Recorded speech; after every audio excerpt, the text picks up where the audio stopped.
राज ठाकरेंना सोबत घेतल्यानंतर उद्धव ठाकरेंची शिवसेना शरद पवारांच्या राष्ट्रवादीलाही सोबत घेण्यासाठी आधीपासून प्रयत्न करते। मात्र शरद पवारांच्या राष्ट्रवादीनं उद्धव ठाकरेंसोबत युतीची चर्चा थांबवल्याची माहिती कळते। मित्र पक्षाला आदर नाही तिथे युती करणं योग्य नसल्याचं मत शरद पवारांनी व्यक्त केलंय। मुंबईत उद्धव ठाकरेंची शिवसेना पवारांना 10 पेक्षा जास्त जागा देण्यास तयार नसल्याची माहिती सूत्रांनी दिली आहे आणि त्यामुळे पवारांच्या पक्षाने आता काँग्रेस सोबत चर्चा सुरू केल्याचं कळतंय। शरद पवारांनी काँग्रेसकडे 58 जागांची मागणी केल्याची माहिती मिळते। आता पवार काँग्रेसच्या उत्तराची वाट पाहतायत, त्यानंतर त्यांचा पक्ष भूमिका जाहीर करणार असल्याचं कळतंय।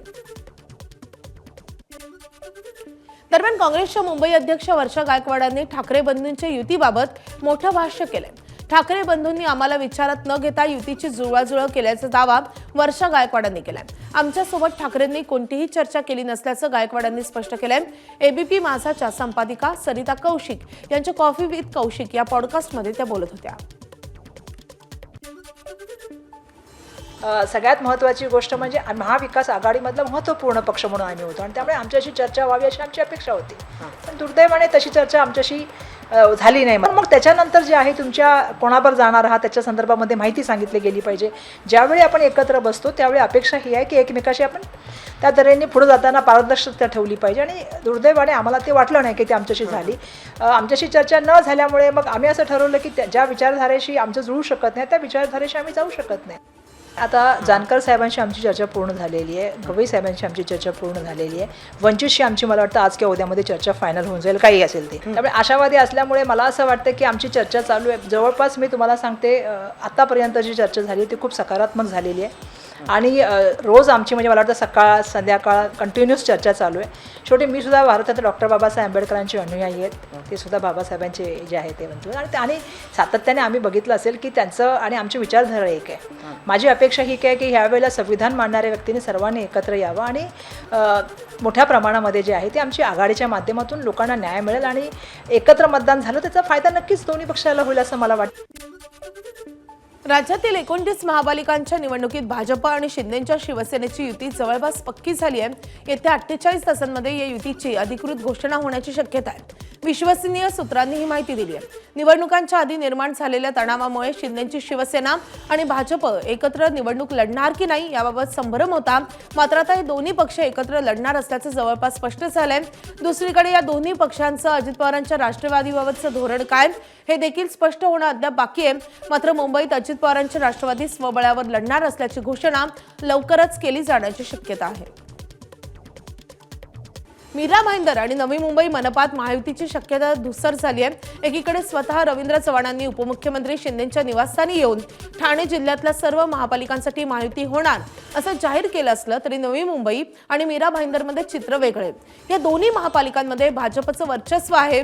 शिवसेना मागत असलेल्या जागा देण्यास भाजपचे स्थानिक नेते तयार नाहीत आणि त्यामुळे गणेश नाईकांचा बालेकिल्ला समजली जाणारी नवी मुंबई मनपा आणि आमदार नरेंद्र मेहतांची मीरा भाईंदर यात काय वाटाघाटी होणार आहे पाहणं महत्त्वाचं आहे। मीरा भाईंदरचा विचार केला तर इथे एकूण 96 जागांपैकी गेल्या वेळी भाजपला 61 तर शिवसेनेला 22 जागा मिळाल्या होत्या। लोकसभा विधानसभा निवडणुकीत भाजपला चांगलं यश मिळालं आणि त्यामुळे भाजप शिवसेनेला महापालिकेत केवळ 17 ते 18 जागाच देऊ करत आहे। शिवसेनेच्या विद्यमान जागांपेक्षा ही संख्या कमी आहे। सेनेची इथे 25 ते 30 जागांची मागणी आहे। तेवढ्याच जागा देण्यात भाजप तयार नाही अशी माहिती समजते।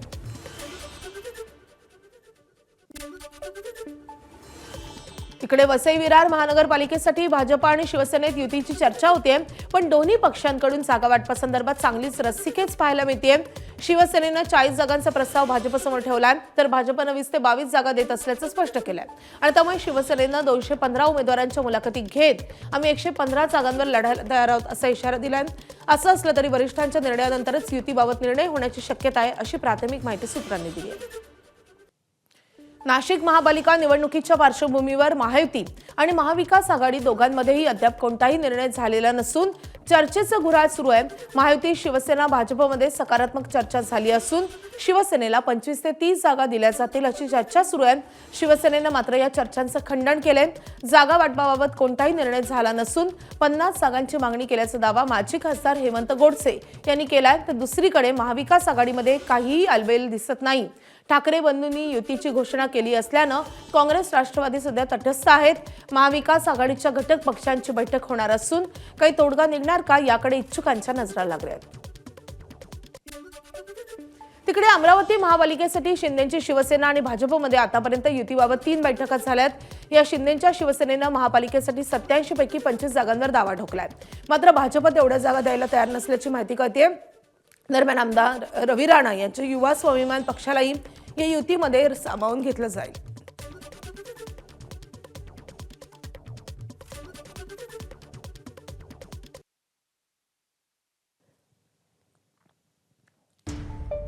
तर अमरावतीमध्ये नेमकं काय सुरू आहे आपण पाहतोय।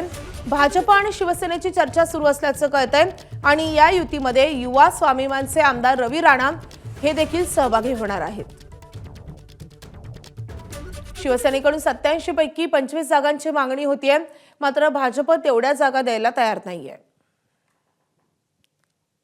जागा वाटपावर रवी राणा 2 दिवसात निर्णय घेणार असल्याचं कळतंय।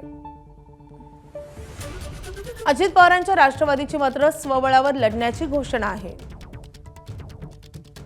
अमरावतीत काँग्रेस महाविकास आघाडीतून बाहेर पडली आहे आणि वंचित सोबत त्यांची चर्चा सुरू आहे।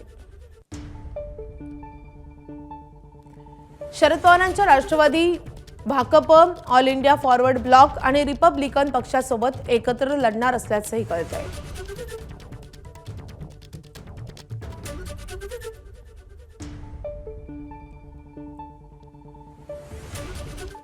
तिकडे नागपुरात आज भाजप कोर कमिटीची बैठक होणार आहे।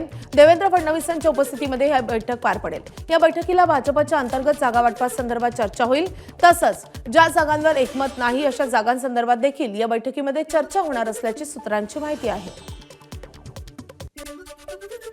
मुंबईत आज काँग्रेसची मोठी बैठक पार पडणार आहे। आज सकाळी 10:30 वाजता दादर येथील टिळक भवन येथे ही बैठक पार पडेल। हर्षवर्धन सपकाळांच्या नेतृत्वात ही बैठक होतीये। या बैठकीला काँग्रेसचे नेते विजय वडेट्टीवार, सतेज पाटील तर गोव्याचे प्रभारी माणिकराव ठाकरे यांच्यासह इतर महत्त्वाचे नेते उपस्थित राहतील। नवी मुंबई विमानतळासंदर्भातली मोठी बातमी। नवी मुंबईच्या बहुप्रतीक्षित आंतरराष्ट्रीय विमानतळावर आजपासून देशांतर्गत विमान सेवेला सुरुवात होतीये। पहिलं विमान सकाळी 8 वाजता बेंगलोरहून नवी मुंबई विमानतळावर दाखल होईल। दिवसभरात एकूण 30 विमानांची ये-जा होणार असून 4000 प्रवाशांना याचा लाभ घेता येईल। पुढील 15 दिवसांनंतर दिवसाला 48 विमानांची रेलसेल असेल। नाताळच्या मुहूर्तावर या विमानतळावरून पहिल्या टप्प्यात दररोज 30 विमानांचं टेक ऑफ आणि लँडिंग सुरू होणार आहे। त्यामध्ये Indigo, air India express, Akasa air आणि स्टार एअर या एअरलाइन्सचा समावेश आहे। पहिल्याच दिवशी गोवा, कोची, दिल्ली आणि हैदराबाद या प्रमुख शहरांसाठी विमानसेवा सुरू होतीये। नवी मुंबई विमानतळावरून येत्या मार्च महिन्यात आंतरराष्ट्रीय विमानसेवाही सुरू होईल। त्यामुळे मुंबईच्या छत्रपती शिवाजी महाराज आंतरराष्ट्रीय विमानतळावरचा भार मोठ्या प्रमाणावर कमी होईल आणि यामुळे मुंबई महानगर क्षेत्रात आता 2 आंतरराष्ट्रीय विमानतळ उपलब्ध असून हवाई वाहतूक अधिक सुलभ होण्यास आणि गतिमान होण्यास यामुळे मदत मिळणार आहे। एबीपी माझा, उघडा डोळे बघा नीट।